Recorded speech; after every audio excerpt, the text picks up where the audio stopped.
Oh man, it's a great win. Really, I'm just really proud of our team and how hard we're playing, how we're sticking together, the positivity, the fight. Just a really great win. I mean, it's a short week. You're on the road. Arizona played a good game. It's a good football team we played. We know that. And they did a good job of staying in the game and give themselves a chance to win. Having said that, we didn't play our best game. And we had opportunities, I think, to put the game away, throughout really the second half. And there's a lot of learning experiences, too, that we're going to be able to take from this game so we can improve. But the good news is we figured out a way to win the game, which, after week one, we felt like we had an opportunity to win that game. We didn't figure it out. So I feel like our team's growing. We're getting better. And just really proud of our guys in the fight and really the effort this week, to get ready to go play their best football. So. Really appreciate the way Coach McDonald wrapped that up and summed tonight's game up, because if you were watching the postgame press conference on the Seahawks YouTube channel and you made the mistake of looking over in the comments, the live comments from some of the fans, you would think they had just dropped to 0-4. The sky was falling. Everyone should be fired. It was not easy. It never is in Arizona, despite the historical record. That's their 8th straight win over the Cardinals, and I think 9 out of the last 10 in Arizona. But it has been called a house of horrors. It's a place where we've seen a lot of injuries. It's a place where we've seen a lot of crazy games. I was at the game in 2018 that ended in a 6-6 tie. Divisional games are tough. Short week is tough, as he said. National TV games. But the point remains, this was a game the Seahawks had an opportunity to turn into a blowout, and it turned on one particular play in the fourth quarter. And that's how thin the margin of error is in the NFL, that instead of blowing this team out, they let them hang around. They got back into it, tied it up late. Looked like this thing was going to overtime before the Seahawks were able to pull it out. 23-20 is the win. Here's the bottom line, you guys. The Seahawks are 3-1 after 4 games. Would you have taken that at the beginning of the season? I think you would have. Let's talk about it next. This is Seahawks Forever. Welcome to the Seahawks Forever podcast. In-depth analysis on everything Seahawks. And now, here's your host, Dan Viens.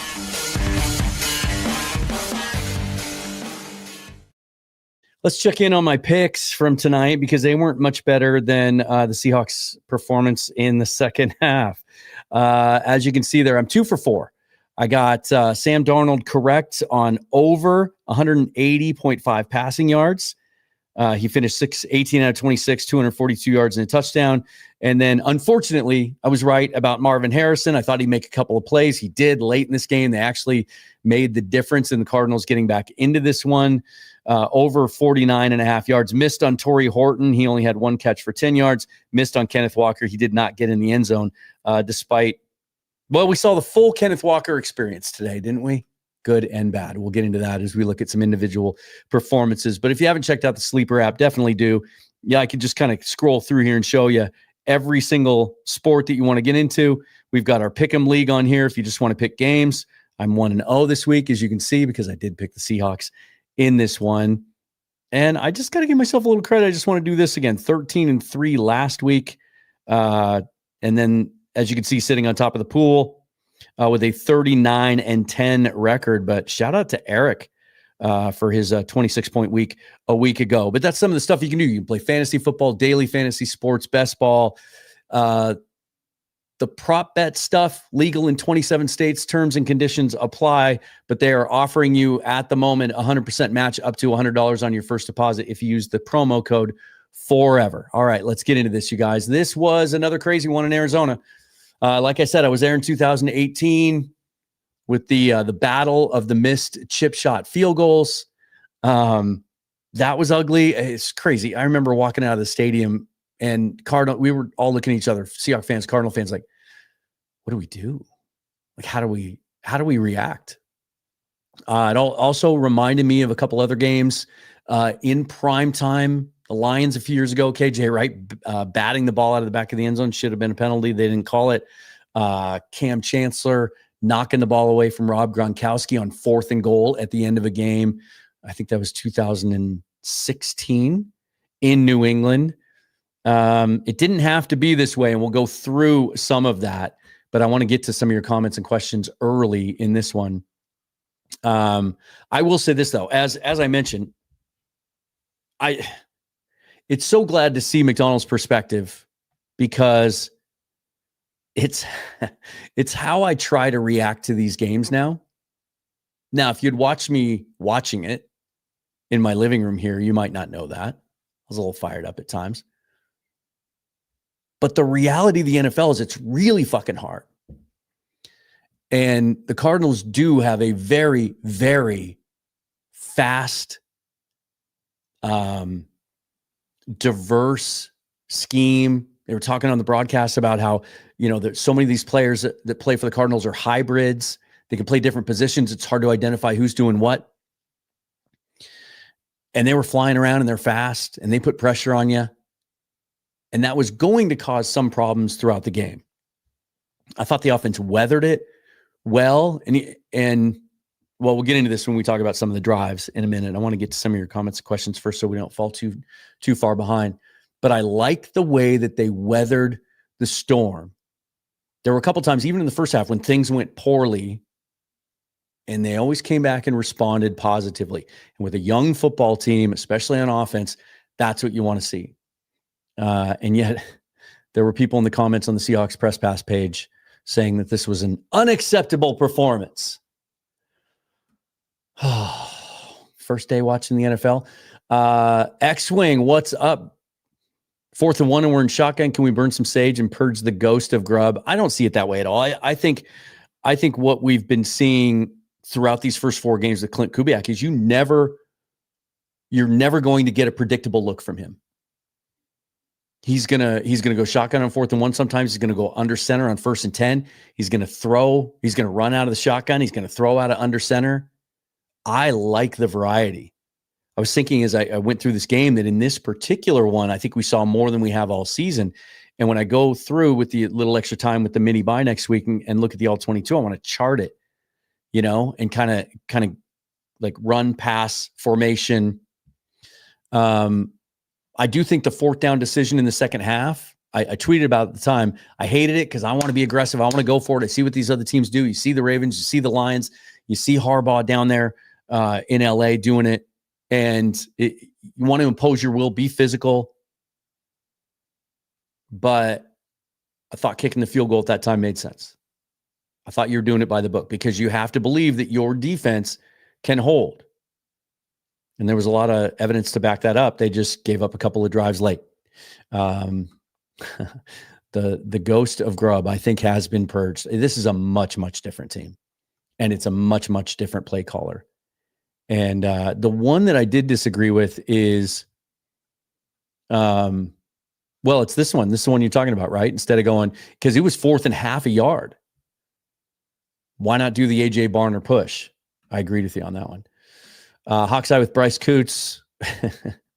Good to see you, buddy. Member for 11 months. It's fantastic. Hawk's Eye with Bryce Coots. Thanks for the super chat. Nice to see the tight ends getting more involved. We talked about that on our Seahawks Syndicate show last night. And it was a big factor early. In fact, let's do this. Let's get these stats up here so we can go over some of this stuff. Because I thought they did a really nice job in the first half. Sam did, spreading the ball around to different receivers, especially given the fact that they did a really nice job. The Cardinals did of shutting down JSN. No catches. In fact, I think no targets at all in the first half.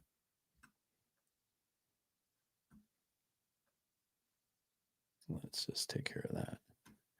Thanks again, Bryce. Really appreciate it. But let's take a look at the stats because I haven't seen the final box score yet. But JSN ends up with 4 catches, 79 yards, 2 big catches. We'll get to that on the drive recap here in just a minute in the second half. So he ends up leading the team or tying with Cooper Kupp at 4 catches apiece, but 2 for Elijah Arroyo, 3 for A.J. Barner. He had the touchdown.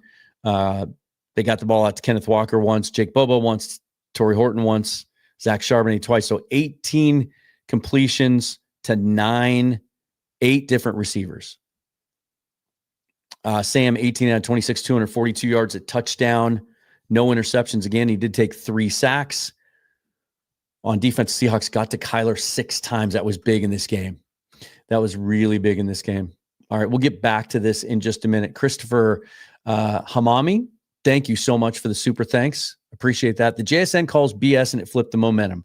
If we score, people will not complain about the team. I think we played well. K9 needs to hit the holes. Yeah, so late in this game, let's get into that. Let's start in the fourth. We'll do a Quentin Tarantino thing. We'll start with the fourth quarter, and then we'll work our way back.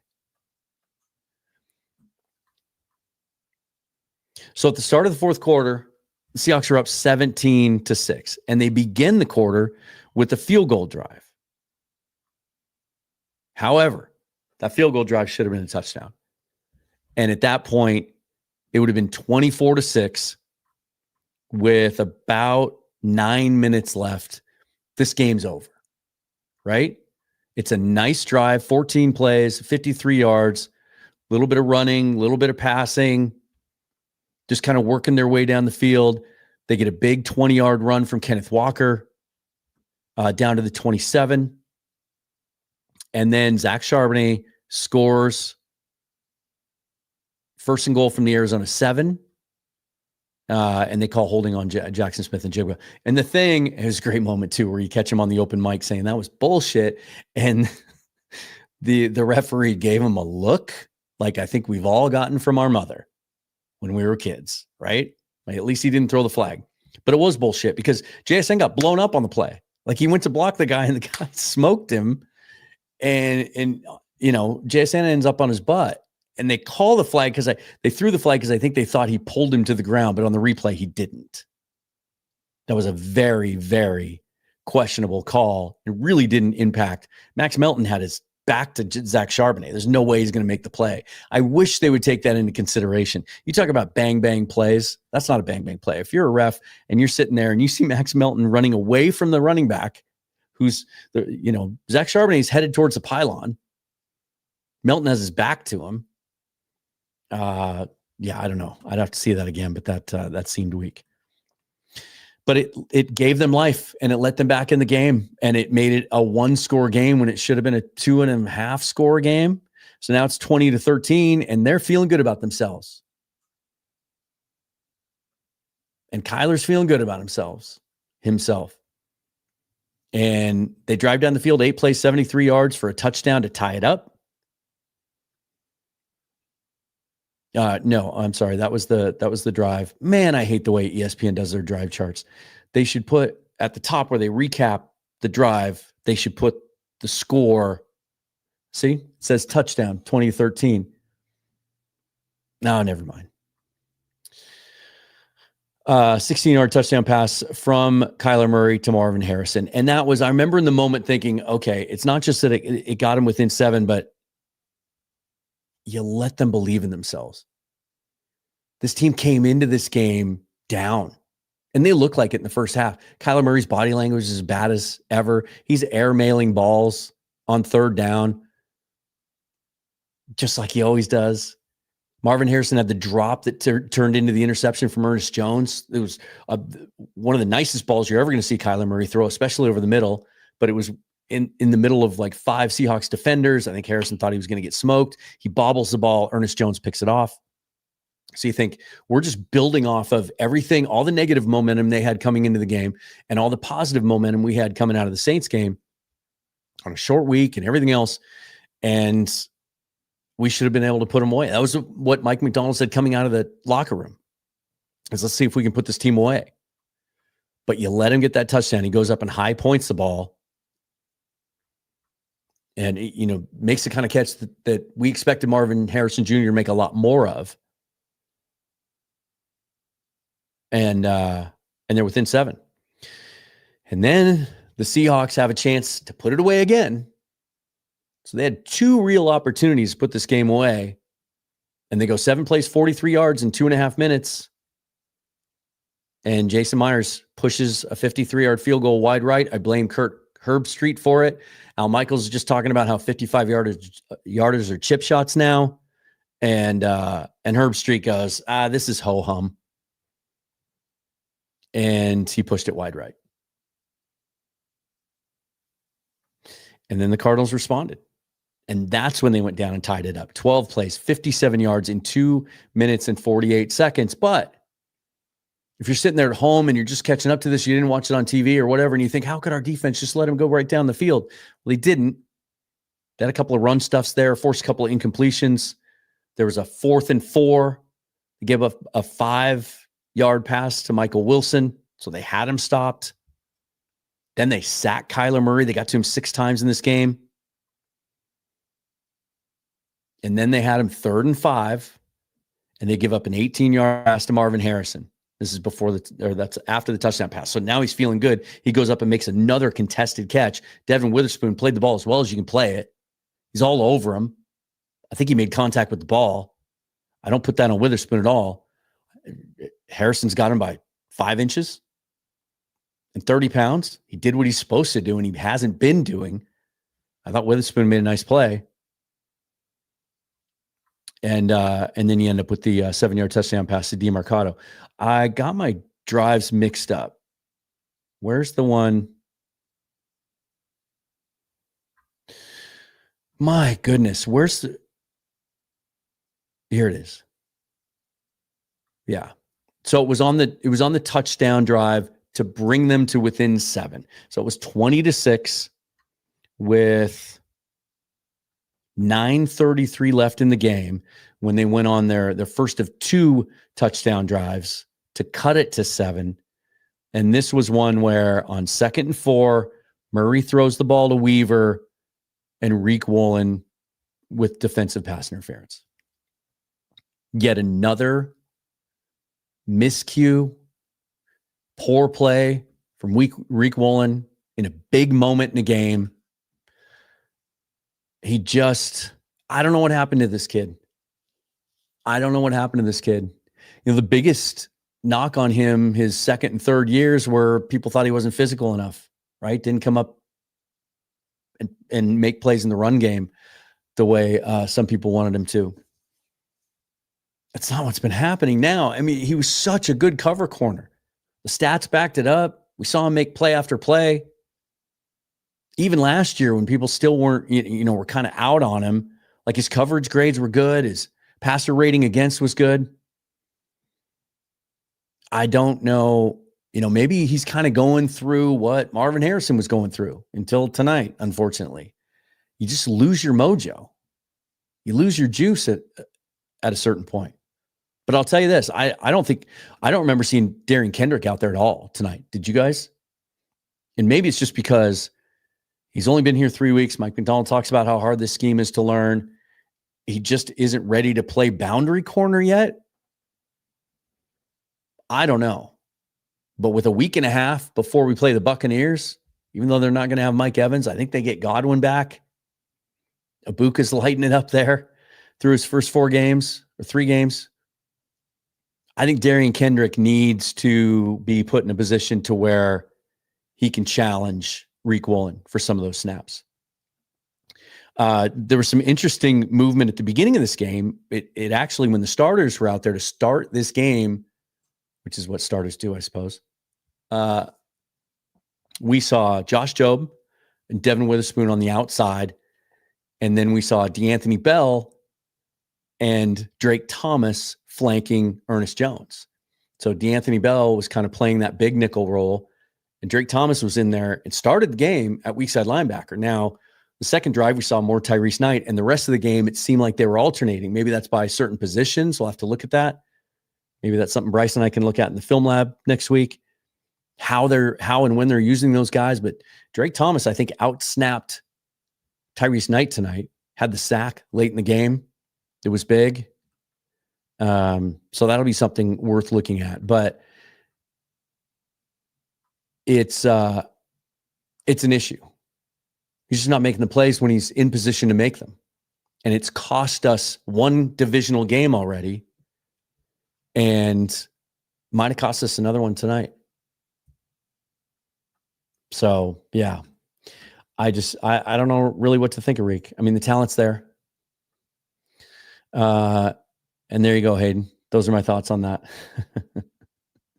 I need to look at the replay of the penalty to see just how severe it was now in retrospect. Sometimes those things look a little different when you go back and look at them. Yeah. I get that, John.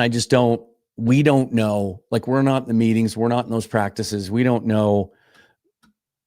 I think if Mike Macdonald, we've seen this before, if Mike Macdonald was absolutely convinced that Darian Kendrick gave us a better chance to win right now by playing full-time ahead of week 1, he'd be out there. But whether it's he just doesn't think he has a grasp of the whole playbook, and he was able to kind of put him in the slot because it's a little bit, he's playing zone in there and it's a little bit easier to just kind of roam. I don't know. But I don't think it's going to go on much longer. I think he's going to get a chance to compete. The best guys are out there. We see Mike Morris getting more reps. We saw Drake Thomas kind of supplanting Knight. We saw Josh Jobe earn his way into a starting job. Yeah, Chicken God says Knight looked like he put on some muscle weight in the offseason. Now he looks slow. What we don't know about Tyrese Knight is what his other injury was in training camp, right? Remember they said he had the knee, but then he had the medical issue too, and there was some testing, some more information they needed, and they thought they were going to get soon, but it took like 2 weeks after that. Like, I've heard a lot of speculation. I've heard maybe it was one of those core injuries where they were contemplating having the surgery. They didn't, and so he's still not 100% there. We don't know what that other issue was. So I'm having a hard time kind of putting too much on that. Let's take a look at I just want to see the full box score. Again, Sam did what Sam's been doing. Like, he's been efficient. He throws 3 or 4 balls every game that you go, man, that was a dime. Like the kind of stuff that you'll see in clips after an NFL weekend that, the big content creators and analysts out there are putting out there, the Dan Orlovskis and guys like that. Like, man, look at this throw. He seems so incredibly comfortable in the pocket, whether it's clean or not.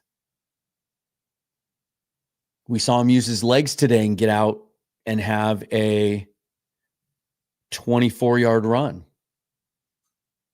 I was big on that drive. We saw him with some of the bootleg stuff again.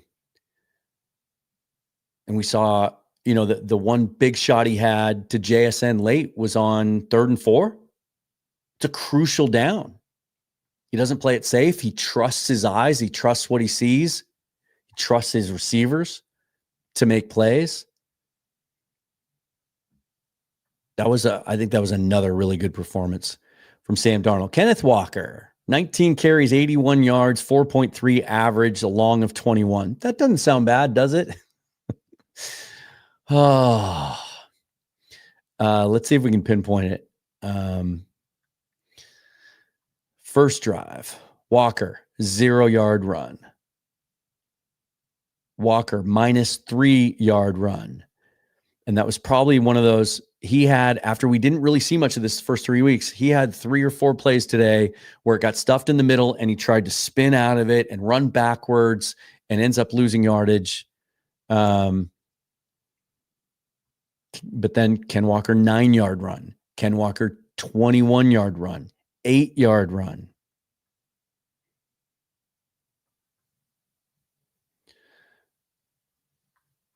And then let's see. Let's go second half. 2-yard run, 4-yard run, 3-yard run, -5-yard run, 4-yard run, 20-yard run, 5-yard run, -3, 4-yard run, 1 yard, 0 yard. Let's see if Next Gen Stats has his chart up yet. Yeah, it was a little bit of everything that we're used to seeing from Kenneth Walker.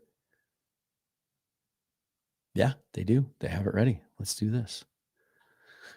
Let's swap this screen share out, shall we? Sorry, guys. For some reason, StreamYard's only letting me share one screen at a time now instead of 10 normally, which is kind of stupid. So sorry about that. All right. So this is Walker's rush chart. See the red? That's the old Ken Walker where he's reversing field, twisting around. But then the yellow is 0 to 5 yards gained, and the green is 5+. The red tackled for loss. But you can see, man, I like the variety. This is what I was talking about earlier with Kubiak. Like, just he makes you defend the entire field. He makes you defend, as they say, every blade of grass. Let's see if I can shrink this down a little bit. Get rid of that damn ad. Since we're on the chart zone, they get this stuff up so quick. So there's JSN, only 5 targets, all in the second half. You can see that big strike down the right sideline was just an absolute dime from Darnold. That was a thing of beauty. And then here's Darnold's spray chart. Again, we've heard a lot of talk this year about quarterbacks that can only throw to one side or the other. Well, I think Bryce Young's one of those guys. J.J. McCarthy's a guy that's known for being able to throw better to his right than to his left. I bet if we took all 4 spray charts from Darnold and laid them over the top of each other, they'd look kind of similar. Like, Kubiak uses the entire field. He doesn't just get stuck trying to force one thing, and he's got a quarterback who's comfortable going to his left or his right. And as you can see here, this is probably the least productive game Sam's had throwing to the middle of the field. That's where he has really been thriving. And so it'll be fun to look at the all-22, especially get together with Bryce and look at it and see what Arizona was doing to take that away, because it was obviously an emphasis of theirs. And yet still they were able to find a way to win. Yeah, John said JSN had almost a 20-yard average tonight. He did indeed. Johnny says Darnold just getting into his prime. Yeah, they kept making a big point about that on the broadcast, about how people forget how young he was when he came out of USC. He was just 20 years old when he was drafted. He's been in the league 7 years, and he's 27 years old now. Horton's going to be a beast. Yeah, Chicken God says, funny, no one's talking about Jalen Milroe now. I just don't quite... I'm not quite sure why they're activating him on game day if they're not going to use him. Now, that being said, I wouldn't have wanted them to use him in this game either. Maybe on the 4th and a half yard, you put him in for a sneak if you don't want to do the Barner thing. They didn't need that roster spot, but maybe it was just to kind of make the Cardinals have to think about it. We talked about it on the Syndicate show last night. Like, if you're going to use him, there's other ways you can do it and stress a defense. You can put him in as a slot receiver and put him in motion or something. Make the defense wonder, what the heck is he going to? They're going to pitch it to him. Is Darnold going to motion out and he's going to wildcat? Like, keep Darnold on the field, but bring him in some of those circumstances, or have him line up next to Darnold in the pistol, like instead of one of the backs. Now, the issue with that is obviously pass protection, but maybe, you line up. I don't know. I wouldn't have wanted to see it in this game anyway, the way it turned out.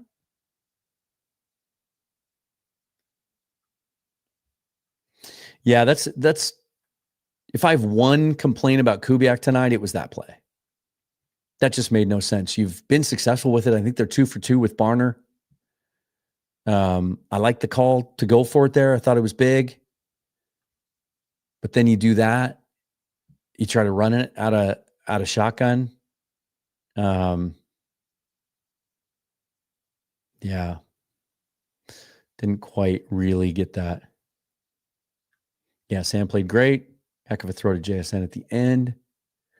Hank says, K9's an insane athlete. He would have murdered if they pitched it to him more. I don't know about that because Cardinals really were pursuing well.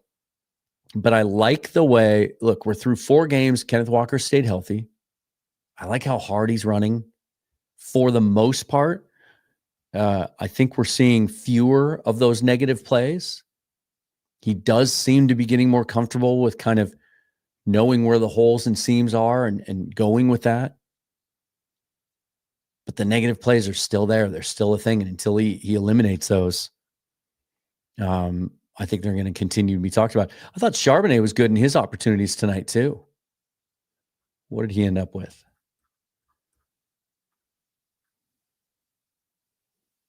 $12 for 39.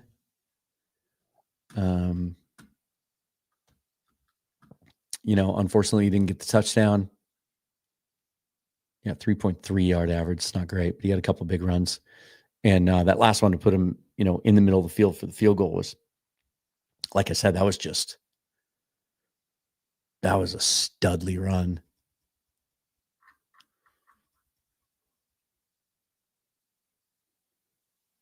Yeah, this is a good point, Osiris. After getting run stuffed the first 2 drives, the shovel pass to K9 JSN was a good pivot. Got things going. They did a couple pitches. They went outside. That is one quality that I'm coming to appreciate about Kubiak is he doesn't just keep banging his head against the wall over and over and over again if something's not working. Like he'll try it a couple times. He's determined. When they scored the touchdown down there, they ran it 3 times in a row, didn't they? But yeah, he'll run it a couple of times inside. They'll get stuffed. Then he'll go outside. I like that you never know what's coming. There was a second long in the second half. They ran it on second long. And Herb Street said something about it at the time. Like, that was interesting. Like, why would you do that? Well, they did it last week too. I think they did it against the Steelers too. You can't let the defense know what's coming.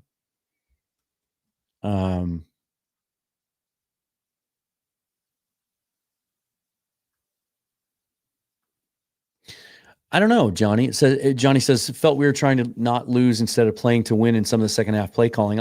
Again, I'll have to go back and watch it again. I'm interested to see what I think then, but I didn't feel that way. I felt like they just kind of missed a play here or there. Like, it's pretty hard to say they were trying not to lose when Darnold takes a 30-yard shot on 3rd and 4. I thought it's not like they came out and just handed it off over and over and over again in the second half. They were trying to take their shots. Cardinals are a good defense. All right, let's take a look at some of the team stats and see how things finished up. Because, again, obviously, at the half, they were dominating in just about every area. In fact, I actually noted some of that. So at the half, it was 14-3, of course. Total yards, Seahawks 212, Arizona 107. They had 2 interceptions. They had 2 sacks.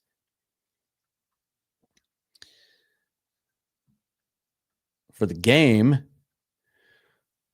Seahawks 20 first downs to 18 for Arizona. Third downs, 6 out of 13. Still not good enough. They can't get quite over that 50% mark yet. The good news is that, remember last year the issue was the Seahawks were the worst team in the league on first and second down, so they were the worst team in the league at 3rd and long. Or they had the longest average yards to go on 3rd down last year, and their 3rd down percentage reflected that. I feel like, I don't have the numbers in front of me, but I feel like they've been pretty good on 3rd medium and 3rd and long, and they've converted some of those. But maybe it's the 3rd and shorts is where they're struggling, but they just can't get over 50%, but they hold Arizona to 6 out of 15. Total plays, 64 for each team. I think that's a season high for the Seahawks. We talked on the pregame show about how they weren't really able to get to their whole playbook and use all their personnel because they just haven't been running enough plays. I think 48 plays last week against the Saints. 64 plays each. Seahawks 384 yards. The Cardinals 253, which I think is right about at their season average, but they had them at 107 at the half. Yards per play, 6 for the Seahawks, 4 for the Cardinals. Kyler Murray was 27 out of 41, so 3.5 yards per pass. That's what Murray's been doing. He's a dink and dunk passer now. We allowed him to hit a couple of big plays late, and that got him back in the game. But we have 3.5 yards per pass. And then the 2 interceptions, we got to him 6 times, 6 sacks for 36 yards. We ran the football for 155 yards tonight. Now, 15 of that was Sam Darnold. But you take those negative plays away, and we're going to have that 180-yard, 190-yard rushing game. Like, I feel like it's almost there. I talked about this quite a bit during the game on Twitter, and it just feels like this offense is a play or two each drive from really breaking out. 155 yards rushing is solid. And then 6 penalties for 74 yards. A couple of those were key. Arizona was 7 penalties. Time possession, 32-24 for Seattle, 27-36 for Arizona. You look at all the numbers. This is one of those games that, I'll say it again, like I did week 1. 3 or 4 plays week 1, we win the game. 3 or 4 plays, we attack better in this game, and it's a blowout. Why would you say that, Hank? Up until this game, the Seahawks were number 1 in the entire league at limiting wide receiver success. And despite the fact that Harrison made a couple of plays late, he had 66 yards receiving. Michael Wilson had 3 catches for 15 yards. Greg Dortch, 4 for 35. Trey McBride, 7 for 52. He had a first down, but he really wasn't that big of a factor. Harrison made a couple catches tonight. No team in the NFL has defended wide receivers better than the Seahawks this year. So I wouldn't assume that. He is good. He's very, very good. I'm excited to see what we do against Tampa Bay because I think Nick Amendola is going to be back. They're going to finally be able to throw their entire defensive unit the way Mike McDonald intended. He has a big role in mind for Amendola. He talked about that, how it changed the game plan week 1. They had to go vanilla the rest of the game against the 49ers. Still held him to 17 points. So that'll be fun. I thought Devin Witherspoon was out there making some plays. That was fun to see. Like, he gave up the big catch to Harrison, but he was right there. He had the big pass breakup on I think, their second to last drive. It was the third down. Maybe it was the third down play that forced the 4th down, wasn't it? It was great to see his energy out there. See him running around. DeMarcus Lawrence did leave this game with a thigh, but the sideline reporter said when she talked to him, he said, "I'm fine. It's just a thigh thing. I'll be fine." So it sounds like he'll be back for the Buccaneers. But here's one thing I want to look at, because I thought one of the most encouraging points of the game today, or one of the most encouraging aspects of the day, by the way, Devin Witherspoon led the team with 9 tackles, was the play of Uchenna Nwosu, who obviously had to play more snaps because Lawrence was out, but he looked healthy. He looked explosive. He was involved. 5 tackles, 3 solo, 2 sacks, 2 tackles for loss, and 2 quarterback hits. Welcome back, Uchenna Nwosu. Leonard Williams with a sack and a half. Josh Jobs with a half sack. Drake Thomas with a sack. Ernest Jones and Devin Witherspoon with half a sack each. Seahawks 6 sacks, 5 tackles for loss, 8 passes defensed, 7 quarterback hits. And against that pressure that the Cardinals employ, and despite the fact that we're, off the top of my head, 4 or 5 plays where it was quick pressure and really disrupted the pocket, and Sam had to either get rid of the ball. There was one he had to dirt, which I thought was a really, really mature play for him. But only 3 sacks. The Seahawks have given up 8 sacks through 4 games. Is that right? I'll take that. The Cardinals credited with 9 tackles for loss, only 2 passes defensed, and 3 quarterback hits.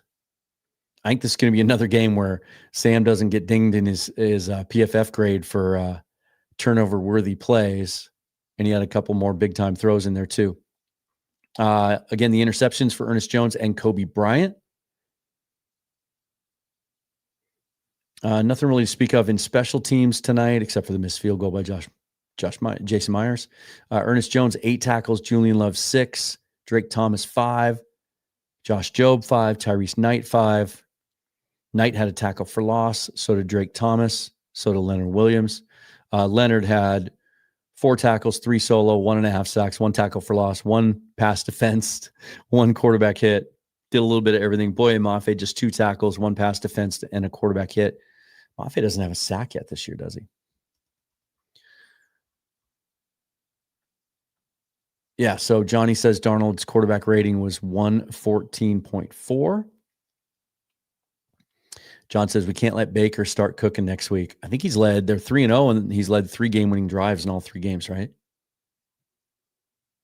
Can you believe the Carolina Panthers had Sam Darnold and Baker Mayfield on their roster at the same time and chose to go with neither of them moving forward and then traded up to draft Bryce Young? Man, yeah, Danny says Chenna was great. And this is what we were talking about at the beginning of the season. Like a lot of fans were really frustrated that he wasn't able to go week 1 and wanted him cut, wanted us to move on from him. He'll never get healthy again. And I tried to convince those people that if Mike McDonald's convinced that he's on the right track, he's going to come back healthy and be a contributor to this defense, then why don't we trust it? Because a healthy Uchenna Nwosu is a very, very good football player, borderline star football player. Still just 28 years old, doesn't turn 29 until the 28th of December. He's a really good football player.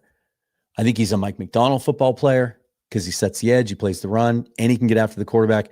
And what he showed us tonight, I think, is he still has some of that juice. He still has that explosive quality about him.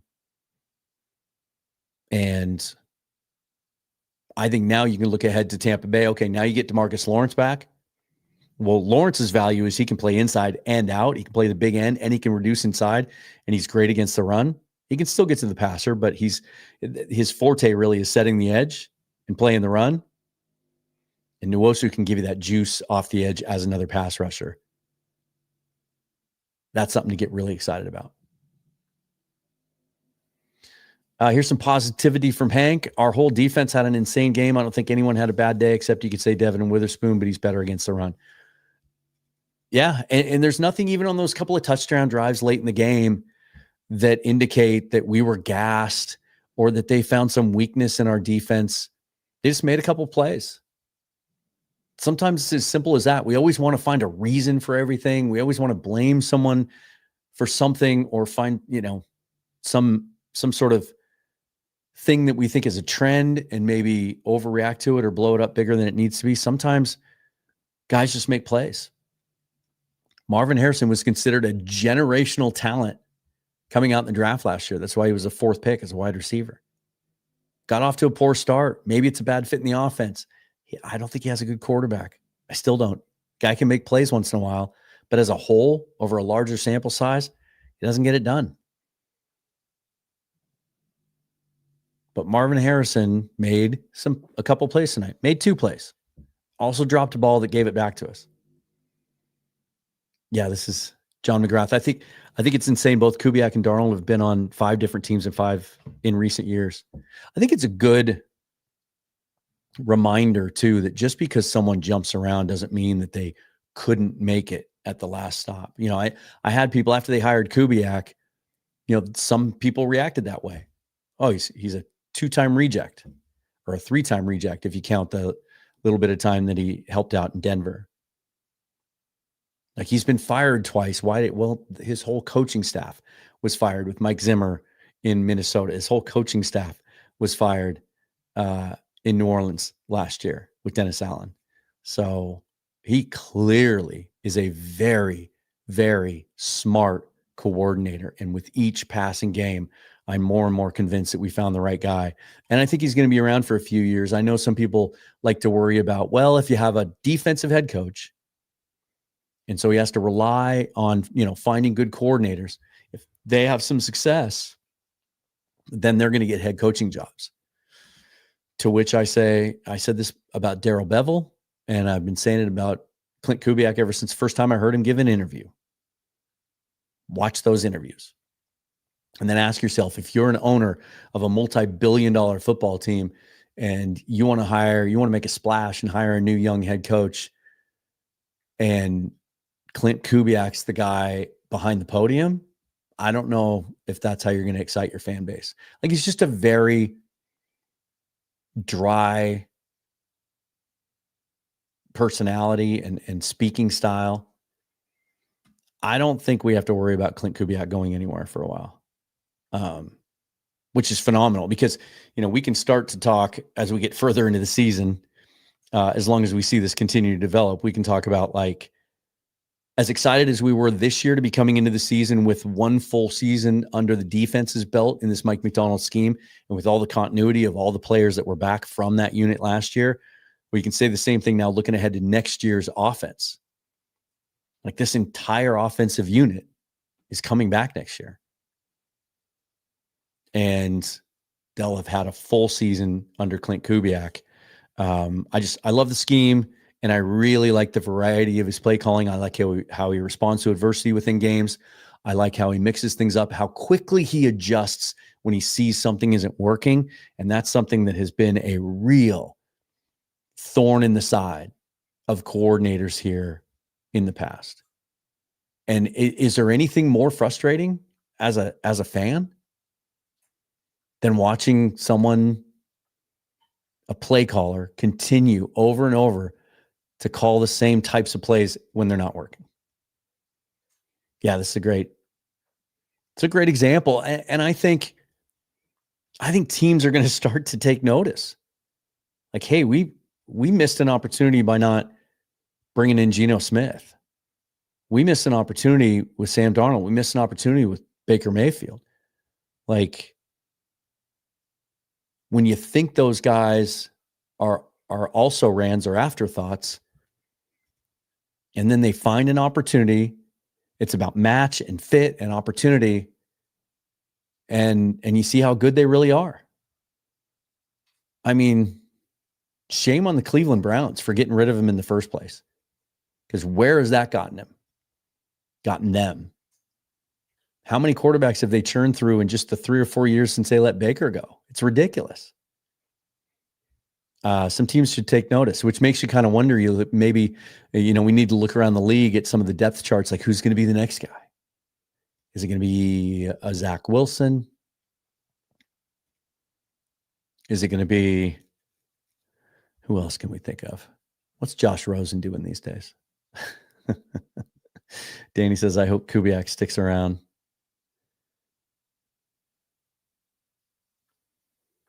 Yeah, I think you're right, Solarius. I think Sean McVay would have loved to have had him as a backup to Matt Stafford, and maybe the succession plan. Maybe if they had succeeded in convincing Baker to do that, maybe they don't adjust Stafford's contract last offseason. Maybe they let him go. But yeah, Tampa Bay gave him an opportunity to start, and that worked out pretty well. Not only, John, is it going to be a great quarterback showdown next week, but it's going to be the best throwback uniform showdown of all time. The Seahawks with their throwback home blues, Tampa with their throwback white and creamsicle road uniforms. It's going to take me back to when I was 11 years old, 1976. That's going to be a lot of fun and a huge, huge game. And look, you know me, I'm a silver lining guy, right? Like, the Seahawks found a way to win today and go to 3-1. And as Coach McDonald said after the game, they have a lot to learn from. There's a lot from this game to correct. Now they have a little extra time. Give the guys a weekend off, get to heal up a little bit. You get Nick Emenwari back. Another week of recovery for these other guys. You'll have DeMarcus Lawrence back. Now you know Nwosu's got plenty left in the tank. I thought generally, because this is going to be something we're going to have to check in on and talk about after every single game. I thought generally today was another example of the progress this offensive line is making. Like, I'm not looking at any metrics right now or PFF grades. I don't care. There were a couple of bad reps. Yeah, there were 4 or 5 runs that got stopped at or behind the line of scrimmage. Again, they have to clean that up. They have to get better at that. But within those and in between those, they're getting explosive runs. And they're getting some of those 4 and 5 yards on first down. And they're getting the 15 and 20 yard runs. And the pass protection is mostly really good. 3 sacks tonight. And there were 2 or 3 other plays where they didn't get him down on the ground, but he had to throw the ball away or it impacted the play and force an incompletion.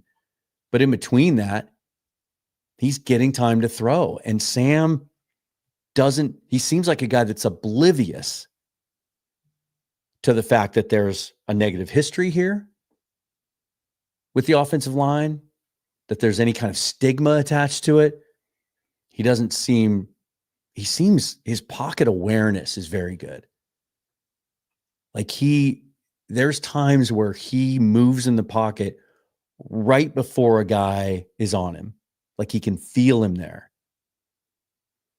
And I think I'm still conditioned to having quarterbacks that hold on to the ball too long. It wasn't just Geno, but Russ did for years too. One of my biggest criticisms of Russ throughout most of his career is how greedy he always was. And that can be a good quality to an extent, but he would continually pass up the check down, the easy play, the 5-6 yarder, trying to go for the home run all the time, trying to make big plays. And he would take forever in the pocket and with some terrible offensive lines. There are moments still in these games where I feel like that's about to happen, and then Sam gets rid of the ball, or he takes off running, or he throws it away. His internal clock, I think, is the best we've seen in a quarterback since Matt Hasselbeck. I truly believe that. What else we got, guys? Oh, those jerseys. You know, maybe in the pictures they looked okay, and the helmets were nice and clean, but they looked like they got washed with something red, something accidental, or better yet, they look like, when sometimes stuff comes out of the dryer and there was something fuzzy in the dryer with it. And so all the little like burrs, the little fuzz balls are all stuck to your shirt, and you have to use one of those, either have to use one of those masking tape rollers, those lint rollers, or the actual electric ones that take that stuff off of there. That's what it looked like. That something red and puffy got stuck in the dryer when they dried these things, and it got stuck all over it. They were just ugly. Like it was too subtle of a pattern. And so it just looked like the uniforms were kind of dirty. It's just weird. I didn't like those at all. Plus, like we talked in the pregame show, I just, why aren't they wearing the rivals' uniforms against each other? That's what I don't get, is they should figure out what the rivalries are every year, and then pick a game. Once the schedule comes out, then pick a game designated, and that's where both teams wear them, kind of like the color rush thing or whatever. I don't really understand just the one wearing it. This was, I've heard this, Robert, and this is really good. They do look like tortillas. Maybe that was the point. Hank likes them though.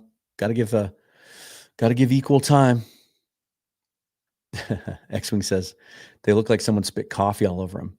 They look like someone spit up blood all over them, is what it looks like.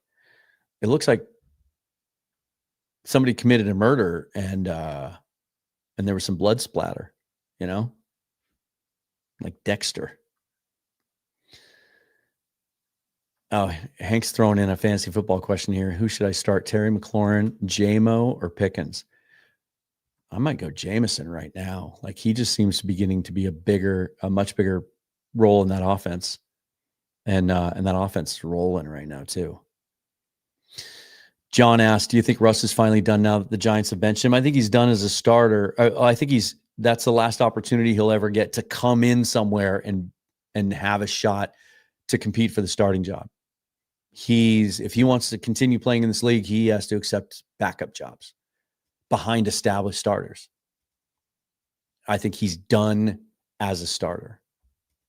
And I'm honestly not so sure if Russ is okay with that. I think at this point, I would be more surprised if he plays next year, takes a backup job somewhere, than I would be if he retired. Remember, he once said he wanted to play till he was 50 years old. And I genuinely think he thought when he said that he'd be good enough to be a starter until he was 50. This is an interesting question, Zach. I assume by the tone of what you're asking here, you think you know. It says, does anyone else find themselves knowing exactly what play we're running on offense and where the ball is going about 70% of the time? I don't think I know where it's going more than 10% of the time. That's the thing I like about this offense the most. I mean, look what he did tonight. Targets, 5 for JSN, 4 for Arroyo, 3 for Barner, 2 for Walker, 5 for Kupp, 1 for Bobo, 2 for Horton, 2 for Charbonnet. Carries, Kenneth Walker, 19, Zach Charbonnet, 12, JSN, 3. I see no predictability. So maybe I'm misinterpreting how you're asking the question. Maybe you're agreeing with me.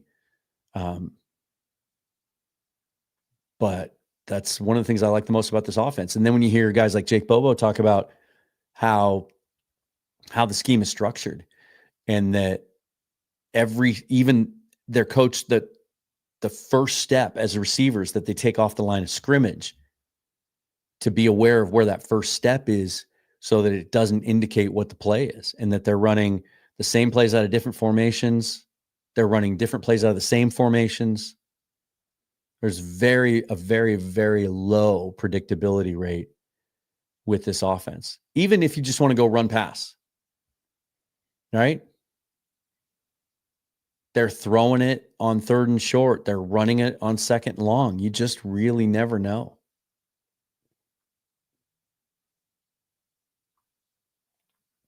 John says, I want to see the rivalry unis more than once a year. The problem I have with the rivalry uniforms is now you have so many alternates, right? You have your regular homes, your regular aways. Then you have your throwbacks. Then you have your alternate pants, your wolf gray pants, your white and your blue. You have your 2 different color jerseys on top. It's just, I think we're getting away from identity a little bit with all of these alternates. Yeah, Tasha, I'm with you. I think they should tweak it so that they're matched up against each other. I think it would attract more if they want to sell jerseys, obviously.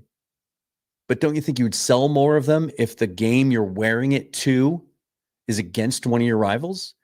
And if the other goal is to get eyeballs on television, don't you think it would attract more attention if it was, the Cardinals and Seahawks going against each other with both their rivalry jerseys? Now, the rivalry uniforms they came out with this year would not have worked against each other tonight because they were both light colored. But like, have you seen the Rams rivalry jerseys that they're going to wear against us? They're almost black. It's like a dark blue black. They're pretty cool. And so I don't know if that means that the Seahawks are going to wear white at home in that game. Or no. It's the game in LA that they're going to wear them. But yeah, it wouldn't have worked against Arizona, but they need to figure that out because I think it's a cool concept. And I get it. It's not going to go away because they make so much money. Look what they're charging for those rivalry jerseys. Like, my first reaction was, those are really clean. I'd like to have one of the, not for $185. Hell no. I think my jersey wearing days are over anyway. I mean, I'm not obviously going to the games this year, but I think I'm more of a hoodie guy the older I get. Oh, now you're preaching to the choir here, John. Get rid of the wolf grays and make the throwback uniforms our permanent home jerseys. I would take it a step further. I want the throwback uniforms to be our permanent uniform. And then we can figure out some other alternate out of that,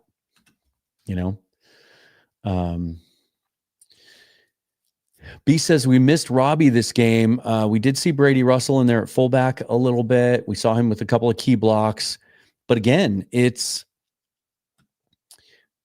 rushed for 155 yards. Let me just go back and let's remind ourselves here. Week 1, Seahawks rushed for 84 yards. Week 2.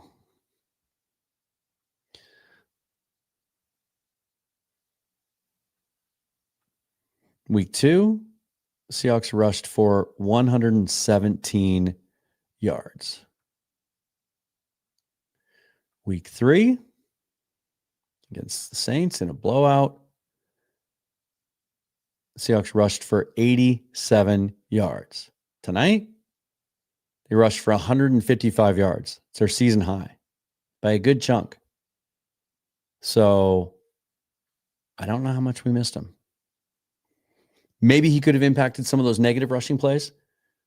I do think this, and to your point, I don't think we saw Russell out there as much. It'll be interesting to see the snap counts. I don't think they used the fullback as much generally without Robbie being back there. So you're right. If he had played, maybe the fullback would have been a bigger factor, and some of those short negative plays wouldn't have been as bad.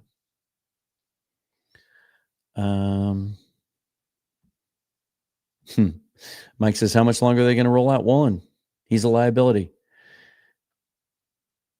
Again, it's a complicated question. I think there's a lot of layers to it. I think for the most part, Reek's a very good cover corner. It's just, he's not a playmaker. And when he has opportunities to make big plays late in game, contested plays, he's losing those battles. And then penalty tonight. Again, I need to go back and see that, a replay of that. I don't know how egregious that PI was or not. The Realicon asks, which wide receiver fits for the Seahawks in a trade possibility? Evident teams are focusing on JSN and Kupp isn't prime. Horton's still young. If you trade for someone, whose snaps are you taking away? Like you say, Kupp isn't prime, but we saw what an impact he had in Pittsburgh. He can still get separation, and he's an elite blocker, and that's a huge part of this offense. So if you take him out of there, who's playing that role? JSN's not that kind of blocker. Torrey Horton's not. Are you going to be able to trade for a guy that's a good blocker too? I think it's much more likely that Horton is going to see his role continue to expand. I think Elijah Arroyo's role is going to expand. I think he's basically a de facto receiver in this offense. And we saw the kind of impact he can have down the field today. I think they're just scratching the surface with him. Before you go trade and draft picks for receivers again, which it takes a lot for a receiver to come in the middle of the season and learn a scheme and get on the same page timing wise with your quarterback. This is an offense that's predicated on rhythm and timing. And you're going to pull some guy in from another team and expect him to understand all the intricacies of this scheme and this playbook. I just don't see the impact there. Unless you're talking about some elite receiver somewhere being available, because occasionally they are, but that's usually because they come with baggage or they're going to cost draft picks and money. And I think it's way too early to think that we need to give up any resources at all to get a receiver in this offense. Guys, the offense is doing fine. It's a play or two here and there from really getting rolling. Even in games where you think that San Francisco games, a good example. They have the good drive early, and then they basically get stuffed for 2 quarters, and then they're able to come back and put a couple drives together late to almost win the game We saw them kind of stop and start a little bit, couldn't get out of their way, had a couple fluky interceptions in the first half of the Steeler game, and then they came back and really dialed it in and dominated in the second half. We saw them dominate from the get-go last week. And then in this one, let's go back over the drives again. Let's do this together. First drive was kind of a clunker. 6 plays, 38 yards. Next drive, 7 plays, 77 yards and a touchdown. Next drive, next 2 drives, 5 plays, 8 yards, 5 plays, 5 yards. Okay. Drive after that, right before the half, 7 plays, 90 yards, touchdown. They open the second half with a 10-play, 40-yard drive. Then they go 3 and out. Then they come back with a field goal drive, 14 plays, 53 yards. Then another field goal drive, but he misses the field goal, 7 plays, 43 yards. And then they go down 4 plays, 26 yards at the end. So even though there were things in the second half where you could see Arizona had made some adjustments, but they never fully stopped us. And then you get a couple of 3 and outs and you still come back and have a touchdown drive. Like, not everything is going to be gorgeous from start to finish. Think about where this offense was and how upset we all were, and it cost people their jobs. It cost us a playoff spot. And now think about what it is now. We start the season 3-1. And every time I see this offense kind of run into a roadblock, they figure out a way around it. And they're just a play here or there from blowing some of these games open. I mean, today was 3 plays away from being a blowout, and it's a 3-point win. I mean, that's the NFL. And we got to take it, because that's the bottom line right there. They're 3-1 after 4 games. And I don't think anyone predicted that. The game's not 16, or the season's not 16 games long anymore. So which is only annoying to me in the sense that you can't call it, 4 quarters anymore. But essentially now, especially with the little mini bye that we're in, we have finished the first quarter of the game. We are on a 12-13 win pace. Let's maybe try to see the big picture with a young offensive line, youngest offensive line in the league, period. John Gruden even talked about it in his preview. New coordinator, new coaching staff, all of that. Rookie tight end, rookie wide receiver, right? Let's embrace the progress that we're seeing and embrace the upside and the ceiling that we're seeing that hasn't been here for several years. I'm having a lot of fun watching this offense get better and better and better. Remember where the Mariners offense was 2 months ago. Did they win tonight, by the way? They were up 5-0 last I checked. Yeah, they won 6-2. They clinched the 2nd seed today before they even started playing, and they went out and won anyway, even with a 2-night hangover. But, I know it's a different sport, but it's just a reminder. On September 2nd, I tweeted, this team is done and everyone's going to get fired. And then they won like 15 out of 16 after that. And the offense found itself. And it feels like this offense is really, I think they are finding themselves. We just haven't seen them really put it together against a good team from start to finish. They almost did today. If it wasn't for that holding call, I think we're all sitting here talking about, I think we're sitting here with a much different mindset. Oh, this was a cool play. Although Johnny Horton fighting for that first down early on was impressive. He almost got it too. And then they had the 4.5 yard and they made the wrong call.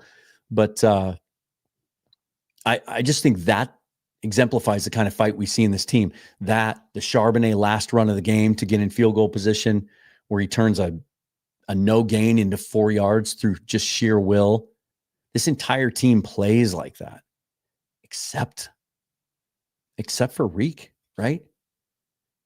Like all we hear now, we hear about the violence. You heard Coach Derek last week on here showing how the defense is so connected, how violent they play. You hear them describe themselves as that. It's a mantra. He doesn't play that way. And you don't just see it show up in like failure to come up and smack people in the running game, but a little more violence against Jake Tonjes in the end zone, and he takes that ball away. week 1. He has opportunities to make plays, and he's not making them. And he's kind of the only guy doing it. It's pretty hard to find players that aren't playing well on this roster. But he's one of them.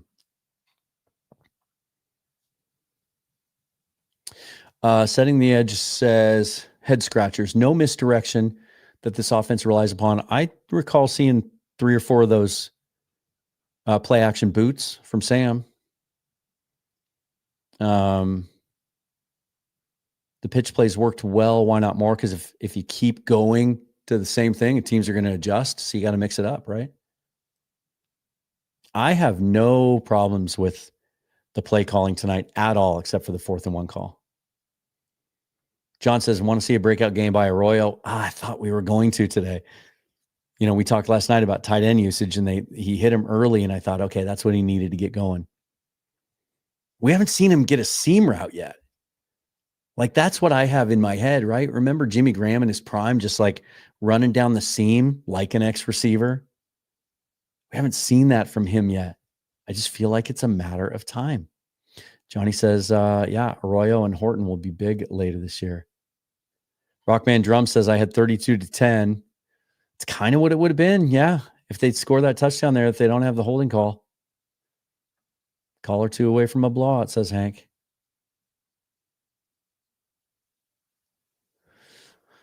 All right, you guys. Let's I just want to hop on Twitter before we leave and just see if there's any news, any new injury news or anything we didn't know about. Nwosu got to talk to the press tonight. That's cool.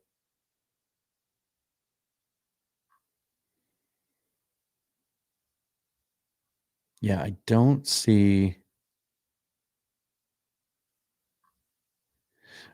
Doesn't look like any other injuries have cropped up. Team's been nice and healthy. I like that. Yeah. All right, you guys. Let me see. Anything else that I need to get to here? I don't want to leave any of you guys out. Yeah, Realcon. We talked about this a little bit at the beginning of the show. Milrow not being used for gadget plays enough. It's such a tricky thing. There's a reason teams have been scared to do it. I think it was Daniel Jeremiah was on with 710 at the beginning of the season, and he said, you know, if I had $1 for every team that talked about using this type of quarterback this way, you know, it's those ideas. I think the way he phrased it, he said those ideas sound good upstairs, but they don't make it downstairs enough. No one's done it since Cordell Stewart in the mid 90s and committed to it. I'm okay with waiting because this offense is still finding its way. And until they really get dialed in, I don't want to disrupt that. This offense tonight was start and stop a little bit as I went through the drives with you. That I'm glad we didn't see Jalen Milrow tonight. And I think, you know, the whole, well, let's activate him so the other team has to think about it. Like, what are they going to plan for? A wildcat sneak on 4th and 1? I think that roster spot could be better used for something else. I was excited about the possibility of him doing that kind of stuff, but it just, the 2 plays we've seen didn't feel right at the time. And I kind of go off of feel a lot. I just don't think it makes sense right now. I'd rather just have him as the emergency quarterback, use that activation for somebody else, or that game day activation. And then maybe later in the year, when you feel better about this offense, then maybe work him in a little bit.